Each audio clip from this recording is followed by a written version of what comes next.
వాడు వచ్చి మీ గురించి ఏదేదో మాట్లాడుతుంటే మీ మీద నిందలు వేస్తున్నాడేమో అనుకున్నాను. కానీ అది నిందలు కాదు, నిజాలని మీ కళ్ళ కొడుకే చెప్పినప్పుడు భయంతో బిక్క చచ్చిపోయాడండి.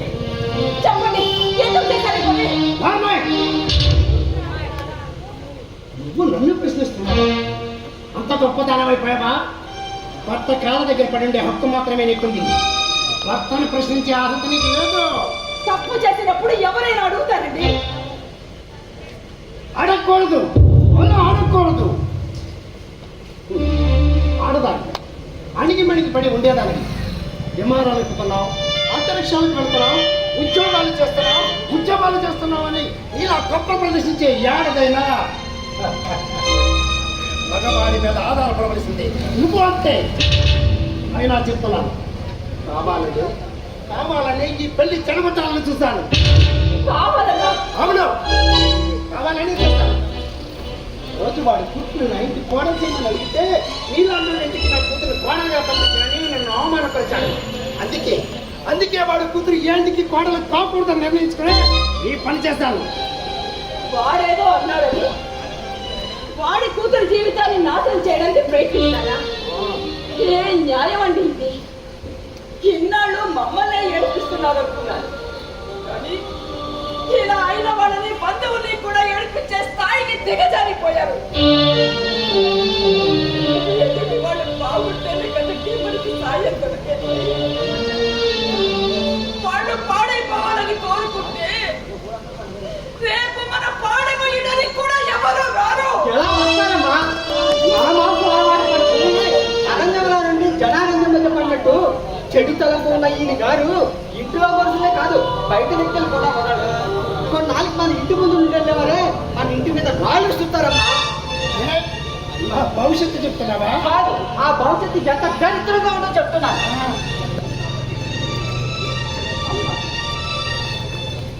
ఇలాంటి మనిషిపై జీవించాలనుకుంటున్నాం. మనం అందరూ ఎక్కడికైనా దూరంగా వెళ్ళిపోయి ప్రశాంతంగా బతుకుదామా, అవే మాటలా? ఆయన వదిలి రావాలా?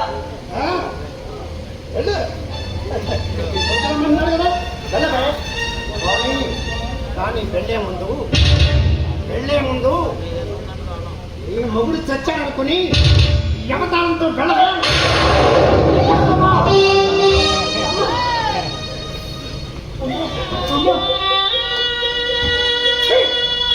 ఇంత వయసు వచ్చినా నీకు ఇది మారదే. నీకు ఎదురు దెబ్బ తగలనట్టు నువ్వు మారవు, నువ్వు ఇలాగే ఉంటావు. ఈ పెళ్ళం తీసుకుని నువ్వు కూడా పాలా వెళ్ళిపోండి. ఎంతమంది వెళ్ళిపోయినా నాకేం భయం లేదు. నా కోట్ల కొద్ది ఆస్తుంది. నేను చచ్చేంత వరకు సరిపడా ఐశ్వర్యం ఉంది. ఆధారం చాలు. ఈ ఆధారం నాకు అవసరం లేదు. పోండి, మీరందరూ వెళ్ళిపోండి. వెళ్ళిపోతారు. ఇంతకాలం అమ్మ కోసమే ఇంట్లో ఉన్నాను తప్ప నీ కోసం కాదు, నీ ఆస్తి కోసం కాదు. ఇక్కడైనా నీ బుద్ధి మార్చుకుని అప్పుడు నిజమైన బతుకు బతుకు. నేను బాగానే బ్రతుకుతాగా. నువ్వే అడుక్కు తింటావు. నేను నీలాగా బతుకుతే అడుక్కుంటానేమో కానీ నాలా బతికినందుకన్నా నాకేం పర్వాలేదు. వైశాలి పక్కన వచ్చొద్దు. నేను ఆఫీసుకి రాగానే బయలుదేరిపోతాను. అదేంటండి స్వామి ఇంట్లో వెళ్ళిపోబడుతున్నాడండి. వెళ్ళనివే. ఇలాంటి కొడుకు ఉన్నా ఒకటే, చచ్చినా ఒకటే. దయచేసి అలాంటి మాటలు మాట్లాడకండి మామయ్య. తప్పలేదమ్మా. నీ మొగుడు నీకు దేవుడే కావచ్చు, కానీ నన్ను వ్యతిరేకించేవాడు కొడుకే కాదు. తండ్రిని గౌరవించలేని వాడు, తండ్రిని శత్రువులా చూసేవాడు అతను అవసరం. దయచేసి అలాంటి మాటలు మాట్లాడకండి.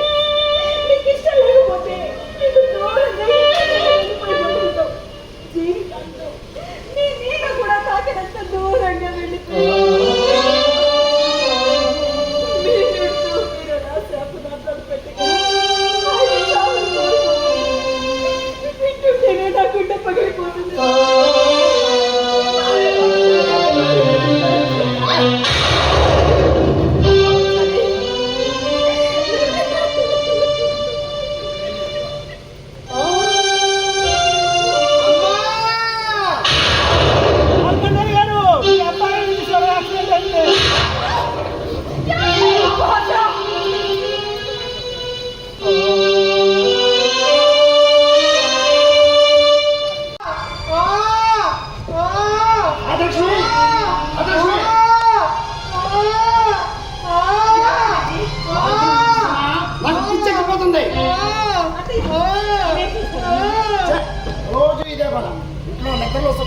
పోతున్నాయి. వాడు తెలిసి తెలియకుండా అరుస్తున్నందుకే మీకు అంత తీసుకొస్తే నెలలాళ్ళ నుంచి మంచం మీదే ఉన్న వాడికి సేవలు చేస్తే వాడు 1కి 2కి వెళ్తుంటే ఎత్తి పారపోతూ వాడిని పసిబిడ్డలా చూసుకుంటోంది ఆ పిల్ల. ఆ పిల్ల విసుగు చెందుతోందా? ఆ పిల్లకి ఇంట్లో న్యాయం జరగడం లేదండి, అన్యాయం జరుగుతోంది.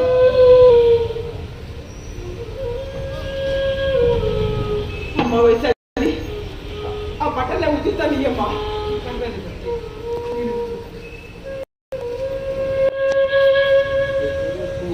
వైశాలి, నీకు ఇంట్లో కోడలు దక్కడం లేదమ్మా. ఏం చేస్తాం? అది ఆ పిల్ల చేసుకున్న కర్మ. బాధనే నాకు. రోజులా బండరాయిలా మారిపోతున్నానే. చెట్టంత కొడుకు యాక్సిడెంట్ పాలై నరాలు పని చెయ్యక కాళ్ళు చేతులు చచ్చపడిపోయి శవాల్లో పడుంటే 3 ముళ్ళు వేయించుకుని 7 అడుగులు నడిచిన పాపానికి 7 జన్మలకు సరిపడా దుఃఖాలు దిగమిస్తూ వారిని కాపాడుకుంటూ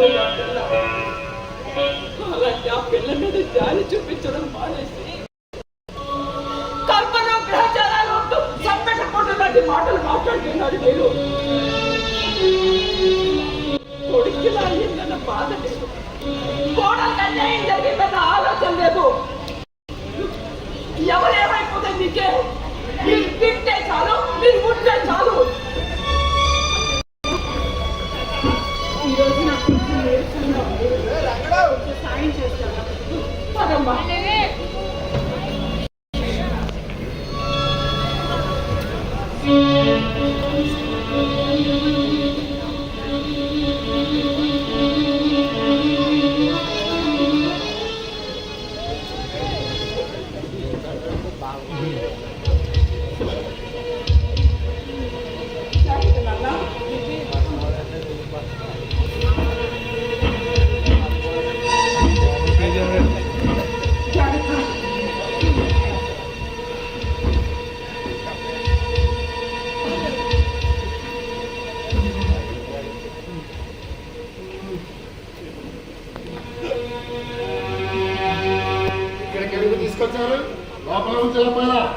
లోపల ఒంటరిగా ఉంటే భయంతో అరుస్తున్నారు మావయ్య.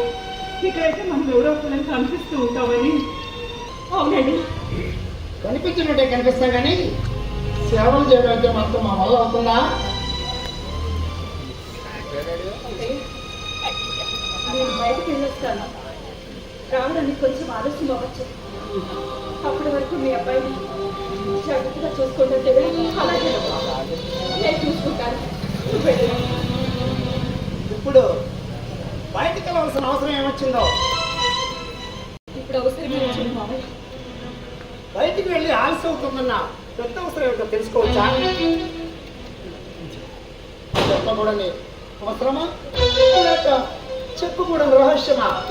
మాట్లాడుతూ మాట్లాడుతూ పెళ్లి పెడుతున్నావు చెప్పి వెళ్ళచ్చు, పేరంటానికి వెళ్తుంటే పేరంటానికి వెళ్తున్నావు చెప్పి వెళ్ళచ్చు, ఉడిపి చెప్పి వెళ్ళచ్చు, బజార్కి చెప్పి వెళ్ళచ్చు. కానీ ఒక్కడది చెప్పకుండా వెళ్ళేది ఒకే ఒక్క విషయం. వయసు ప్రేరేపిస్తుంటే చాటుగా తప్పు చేయడానికి.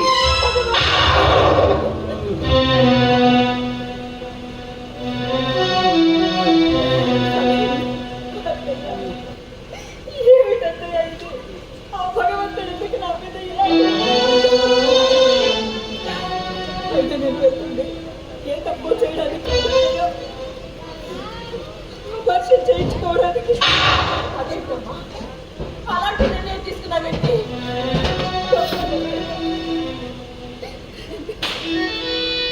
అంటే కడుపులో బిడ్డను చంపేసుకుంటావా? ఇంటికి వారసన లేకుండా చేస్తావా? కడుపులో ఉన్న బిడ్డ నీకు బరువైపోతుందని పని చేస్తున్నావా? నా బిడ్డని నేను చూసుకుంటే ఈ బిడ్డను ఎవరు చూసుకుంటారు మావయ్య? నేను నా భర్త సంతోషంగా ఉండాలని, నా జీవితం పచ్చగా పోవాలని పసుపు కుంకుమలతో పిల్ల పాపలతో ఎన్నోసార్లు మొక్కుకున్నాను. ఏ దేవుడు నా మొర వినలేదు. మీ అబ్బాయి నాశనాన్ని కోరారే, అది తదాస్తు దేవతలు విన్నారు మావయ్య, తదాస్తు అన్నారు. అందుకే మీ అబ్బాయికి రాయింది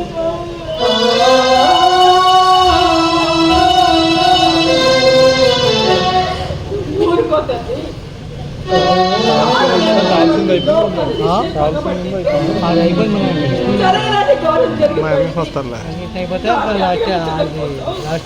నీ మాత్రంతో చంపేసుకుంటావా?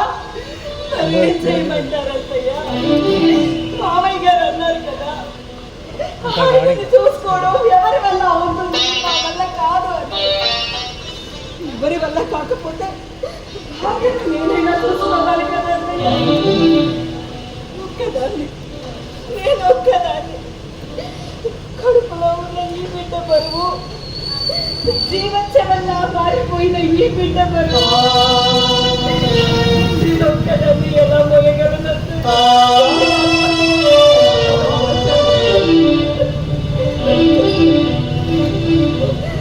ఎప్పటిలాగే నేను నీకు సాయంగా ఉంటానమ్మా. నేను కూడా కష్టాలు బాధలు తెలిసిన ఆడుతానేనమ్మా. తొందరపడి ఎలాంటి నిర్ణయం తీసుకోవచ్చండి? బాధపడవలసిన పని లేదు. ఒక పని మనిషిని పెడితే వాడే వీడిని చూసుకుంటాడు, లేదా వికలాంగుల సంరక్షణలో జాయిన్ చేస్తే వాళ్ళే చూసుకుంటారు. పని మనుషులు బలమూత్రాలు ఎట్టి పారిపోతానా? ఏంటి ఏమన్నారు? అంత బాధపడాల్సిన అవసరం లేదా? ఏ విలువ తెలిసినంత బాధ విలువ తెలియడానికి ఎదుటి వాళ్ళని ఏడిపించడమే కానీ ఏనాడైనా మీరు ఏడిస్తే కదా. కష్టాలు నష్టాల వల్ల కలిగే కన్నీటి ఆవేదన ఆ భగవంతుడు మీకు ఎందుకు తెలియచేయడం లేదో నాకు అర్థం కావడం లేదు.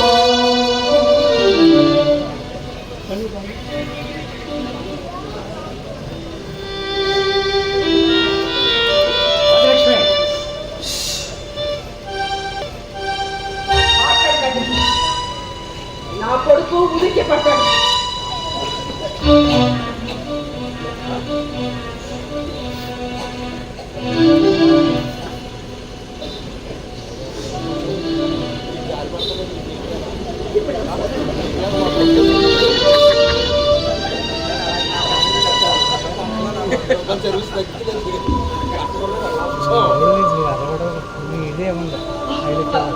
లండన్ గారు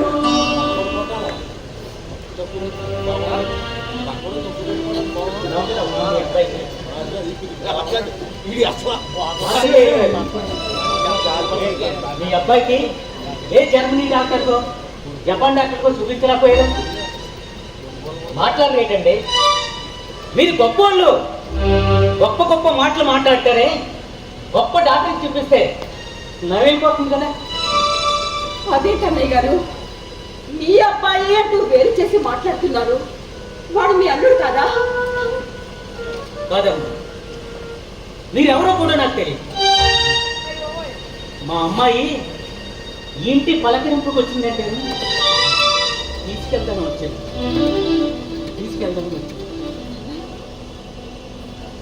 నాన్న వాదమ్మా, నీ కూతురు ఇంటికి పేరటాలు కానీ వచ్చినా ముత్తైదులా రాలేదు. నా కొడుక్కి భార్యగా ఇంటి కోడలుగా వచ్చింది. నీ ఇంటి కోడలైనప్పుడే నా కూతురు మానసికంగా చచ్చిపోయింది. ఇంకా ఈ ఇంటి కోడలుగా దాన్ని ఇక్కడే ఉంచి దాని జీవితాన్ని నరకప్రాయం చేయగలుగుతా.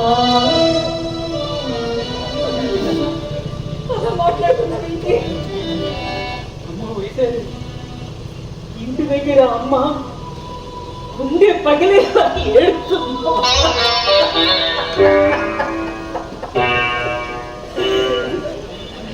ఒక్క కూతురి జీవితం ఎందుకు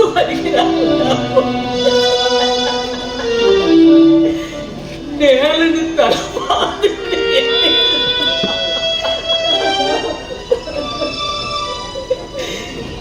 అందుకే అమ్మ బాధ చూడలేక నీ కూతురి తీసుకొచ్చి నీ చేతిలో పెడతాను. నాని చూస్తాను. అమ్మా, బయటికి పోతాం. పదమ్మా. ఆయనలా చూశాక కూడా నీకు నన్ను తీసుకెళ్ళాలని అనిపిస్తున్నానన్నా. ఇంకా ఎందుకమ్మా? నీ సౌభాగ్యం జీవనమైపోయింది. నీ వైవాహిక జీవితం అస్తవ్యస్తమైపోయింది. నిన్ను పువ్వులా చూడాలనుకున్నా, కానీ చిన్న వయసులో నలిగిపోతూ ఉంటే నేను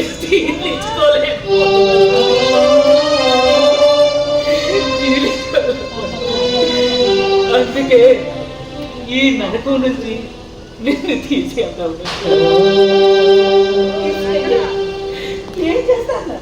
అమ్మ వయసులకి నన్ను మళ్ళీ పెళ్లి కూతురు చేసి పెళ్లి పెట్టెల మీద కూర్చోబెడతాను. నీ ఉద్దేశం అదే కావచ్చు కదా.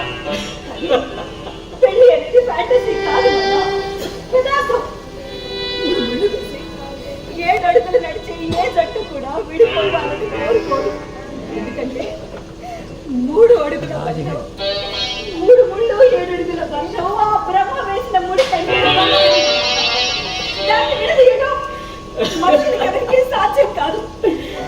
నన్ను నా భర్త నుండి వేరు చేయాలని చూడకండి కదా. నేను నన్ను అలా పెంచలేదు నాన్న, అలా పెంచలేదు. అమ్మా, ఆకలేసింది దేవి. నా కూతుర్ని పంపిస్తారా? నేను ఇక్కడే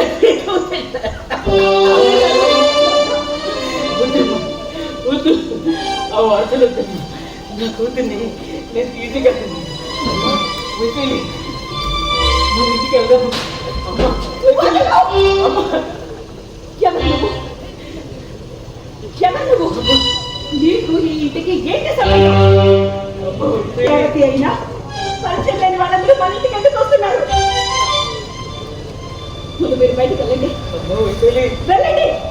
మీ సూచనలు, సలహాలు, సహాయాలు నాకేమీ అవ్వలేదు.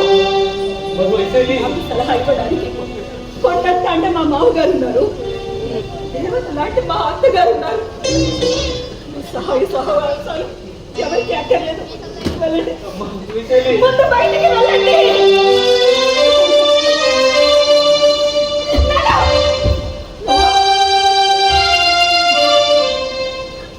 అమ్మ వైశాలి, నేను పరవాణి కాదమ్మా, నేను తండ్రి. కన్న తండ్రి.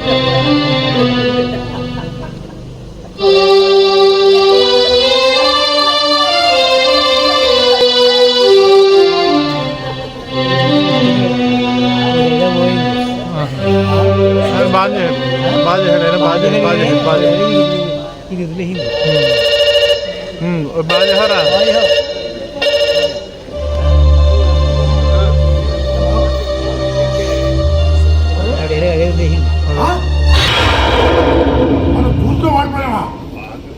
నిజమా? గట్టిగా బాధితున్నా పోరా.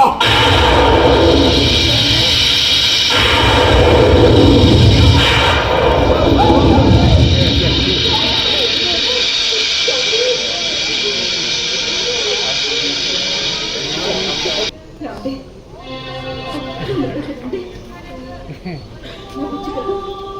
నా భగవంతుడు కదా. నా మంచి లక్ష్యం కదా, నాతో తిన్నారు కదా. ఇప్పుడు తినడానికి ఏమైందండి? తినండి. ఏమైందండి? మీకు కూడా నేను పరాయిదాన్ని అయిపోయానా? నా చేతి ముందు అంత విషయం అయిపోయిందా? తినండి.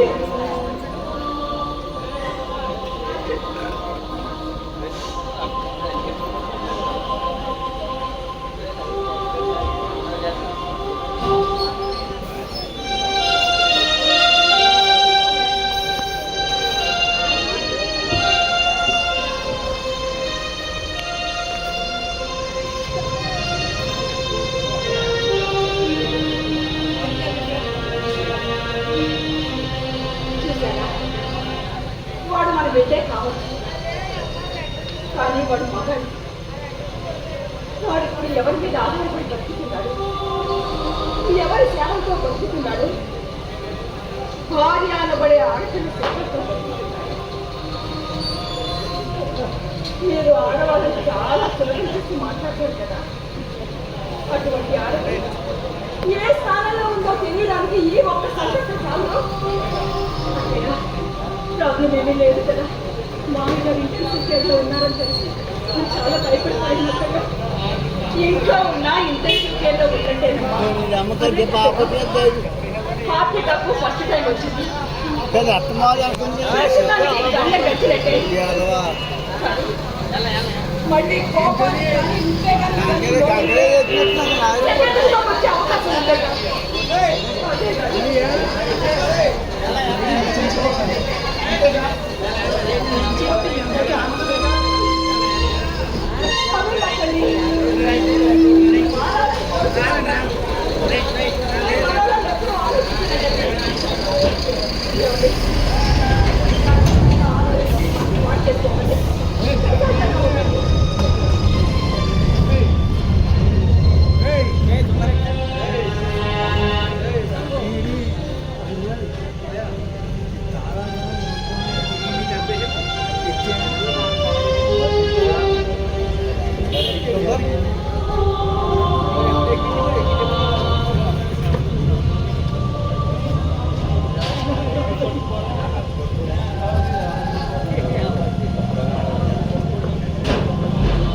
ఎవరి కోసం అండి?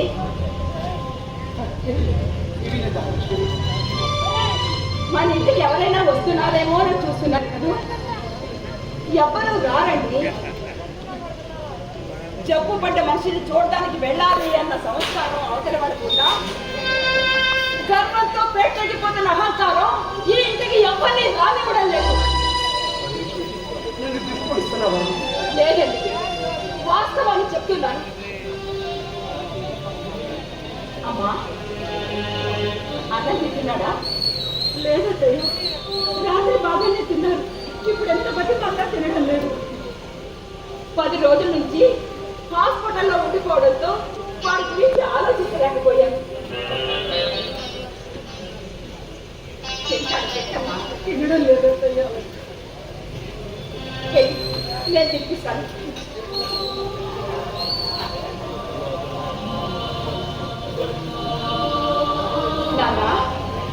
నాన్న, ఒక్క ముద్ద తిన్నాక మా అమ్మ కదూ, మా నాన్న కదూ, ఒక్క ముద్ద తినమ్మా.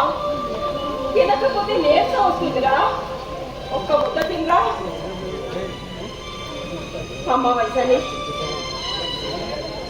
కాసేపు ఆగి పెడదాం. వాడు ఎందుకు మూడిగా ఉన్నాడు.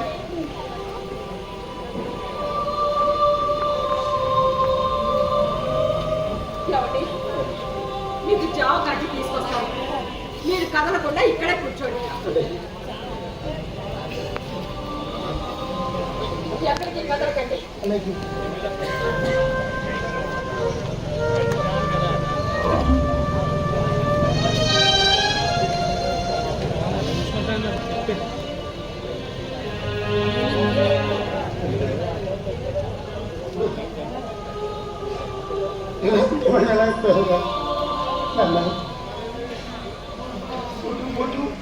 ఆఫీస్ పెట్టుకుంటే వచ్చాం ఆఫీసర్ మానేస్తాను బాబు. నువ్వు అన్నీ నీ భార్య విషయమైనా పనులు కలిసి కొడుకుని అన్నా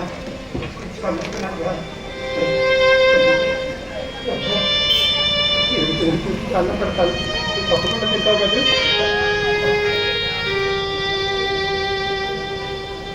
అన్నా కొంచెం తిన్నా అన్నా, కొంచెం నేను ముడుచుకునేరా. నేను కోపించమని నా మీద కోపించు, కానీ ఆకలి మీద అన్నం మీద కోపించుకోనుకుంటున్నా. ఒక ముద్ద తిన్నా, నా చేతులతో పెడుతున్నాను. ఒక ముద్ద తిన్నా అన్నా.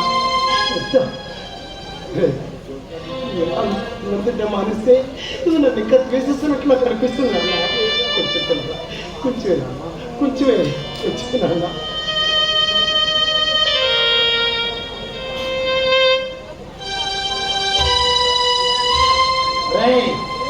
అర్థం తిరగకపోతే చస్తావు. నా మనసు ఎవరిని సాధిద్దామన్నా ఈ రోజు నువ్వు అన్నం తినాలి. ఈ రోజు నేను అన్నం తినిపిస్తాను, నువ్వు తింటున్నావు అంతే.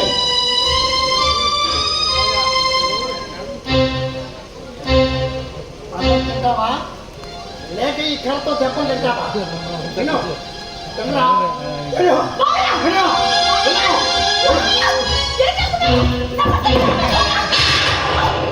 అమ్మా, అది తినమ్మా. నేను వాడి కళ్ళతో తింటామని. అబద్ధం చెప్పకండి. మీరే కనుక ఇది కొట్టడం నేను చూశాను. లేదమ్మా. బాబు, మీకు దండం పెడతాను. అమ్మా. ఇప్పటికే ఆయన శరీరం పూర్తిగా చచ్చిపడిపోయింది. ఇంకా మిగిలిన ఆశలు అన్నీ కూడా లేకుండా చేయకండి. లేకుండా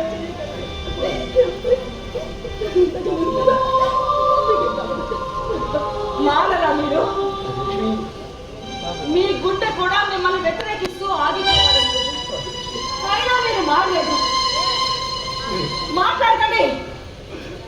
కసాయి వాడు కన్నీళ్లు కారుస్తున్నట్టున్నాయి మీ మాటలు. మీరు చేసిన తప్పుల వల్ల బృందావనంలో ఉండే ఇల్లు శ్మశానంలో మారిపోయింది. కర్ర చేతిలో ఉంటే కొడతారు, కట్టె చేతిలో ఉంటే నరుకుతారు. మీ నైజమే అంటారు. వకీలమైపోయిన మనస్తత్వంతో కలంకితమైన చరిత్రలోకి దిగజారిపోయారు మీరు. నేను ధర్మరాజుని అంటే చేసుకున్నదాన్ని నేనే నమ్మనండి. భయమేస్తుందండి నాకు. జీవితంలో ఎప్పుడూ చూడని భయంకరమైన భయాన్ని చూస్తున్నాను నేను. మాటలతో బాధ పెట్టారు, అసూయ ద్వేషాలతో బాధ పెట్టారు. ఆఖరికి ఆయుధంతో దాడి చేస్తూ బాధ పెడుతున్నారు.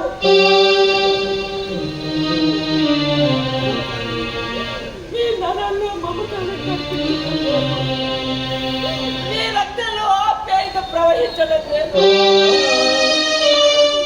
మీ మనసులో వాత్సల్యం స్పందించడం లేదు. నేను నిలువెల్లా విషయంలో మారిపోయాను. మిమ్మల్ని చూస్తుంటే వెగటు పుడుతుంటుంది. ఇన్నాళ్ళు ఇలాంటి పద్ధతితో నేను కలిసి నడిచింది, ఇటువంటి మనిషితో నేను కలిసి పెరిగింది. తలుచుకుంటుంటే నా మీద నాకే అసహ్యం వేస్తుంది.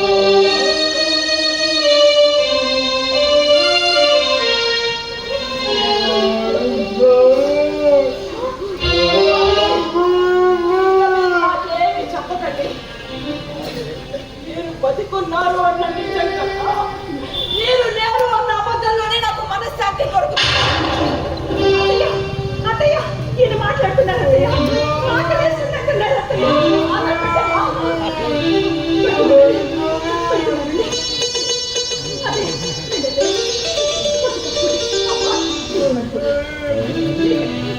అసలు మాట్లాడలేదు అనుకున్నవాడు మాట్లాడుతున్నాడు.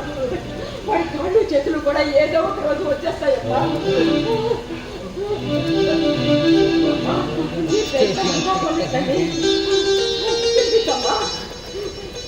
బాబు ఆశ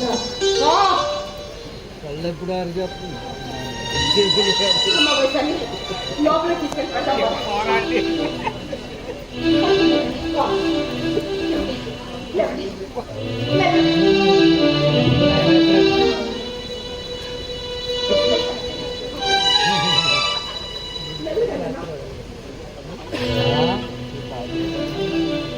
ఎక్కడ తీసిపోతారు ఈ పోతారు.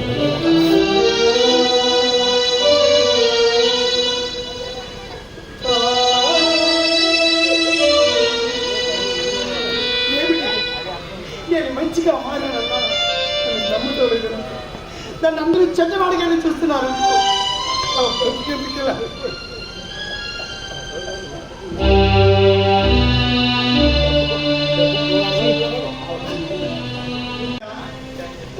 నాలో వెతుకు శత్రువు కడిగేస్తున్నానయ్యా. నాలో పెరిగిపోయిన అసహాయాన్ని వదిలించుకోనయ్యా. నన్ను నమ్మండి అయ్యా, నన్ను నమ్మండి.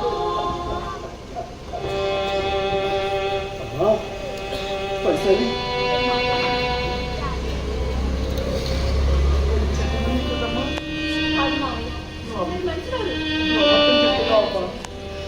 నా కొడుకు వరకు నా భార్య నా బంధువులు అందరూ నా అంతరంగంలో మెదులుతూ నన్ను పనికిరాని వాడిగా వేలెత్తి చూపిస్తున్నారు. అది మీ ఆత్మన్యూనత భావం. మీ ఆడవాళ్ళని విమర్శించారు కదా.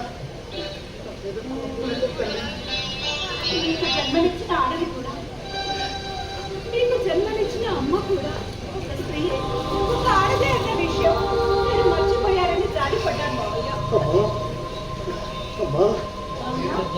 ఇప్పుడు మీరు నన్ను అమ్మ అని మీ అమ్మని పిలిచినట్టే అంటే మీకు నేను అమ్మలా కనిపిస్తున్నాను. ఏ తల్లైనా తన బిడ్డలోని చెడ్డతనాన్ని ఎలా చూస్తుంది? మంచి చూస్తుంది కదా. మీరు మంచిగా, మీరు చాలా నేను మంచివాడిని కదా, మంచివాడిని కదా, నేను మంచివాడిని కదా, నేను మంచివాడిని. చాలా మళ్ళీ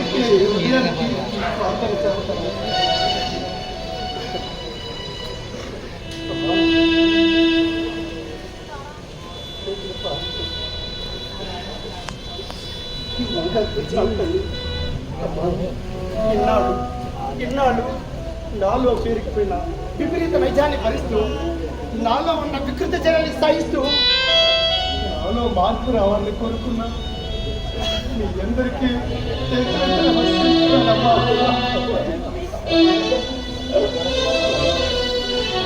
మనసుతో జీవించలేని వాడు మనిషిగా పనికిరారన్న సత్యానికి ప్రత్యక్ష సాక్షినమ్మా నేను.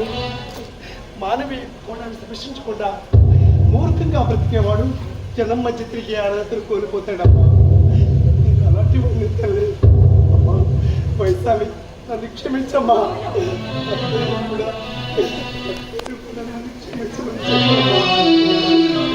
వైశాలి నన్ను క్షమించమ్మా.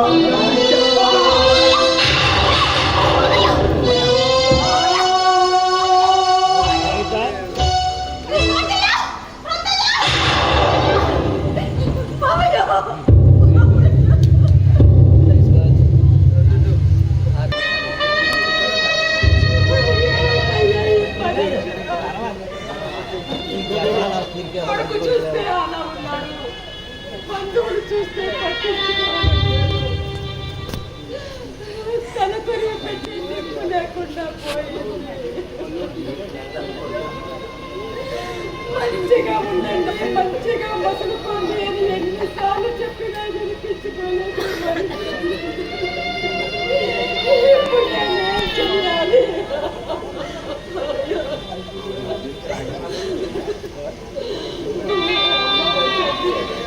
చూసావా పరిస్థితి ఎలా వచ్చిందో? చూసావా తండ్రి? మనిషి నలుగురి కోసం బ్రతికితేనే కదా ఆ నలుగురు చివరి దశలో తోడుగా నిలుస్తారు. ఆ నలుగురు ఒకరికొని బతికితే నోట్లొచ్చి పలికే నారాయణ నారాయణ అని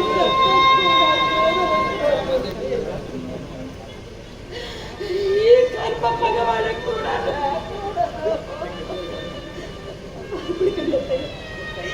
అడుగుతండి. మీరు సముద్రం కాకూడదు. మావయ్య గారి కర్మకాండం నేను పూర్తి చేస్తాను. మావయ్య గారికి శ్రాద్ధకర్మం జరిపిస్తాను. పుణ్యమనరకం దాటిస్తాను. వైతల్లి నదిని దాటిస్తాను. మంచి కూడా నేనే చేస్తాను. అవునయ్య, మామయ్య గారికి తలగొరిని నేను పెడతాను. అమ్మో వైశాలి, నువ్వు వాడదానివి, నా కూతురు లాంటి దానివి. నీ మంచి కోరి చెప్తున్నానమ్మా. నువ్వు అసలే గొప్ప మనిషిని కాదు. ఈ పరిస్థితుల్లో శ్మశానానికి వెళ్ళడం జరుగుతుందమ్మా. చెడ్డ పని చేయాలంటే కీడు జరుగుతుందని భయపడొచ్చయ్యా.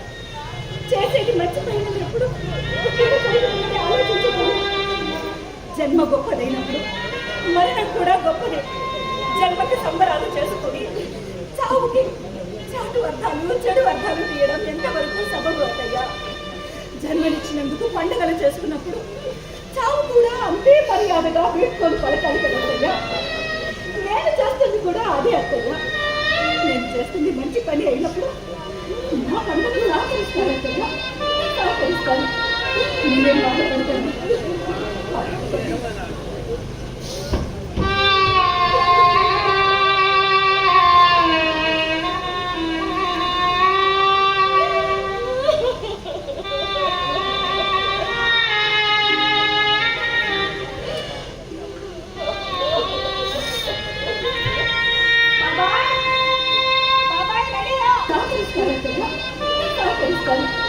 మీరేం బాధపడకండి.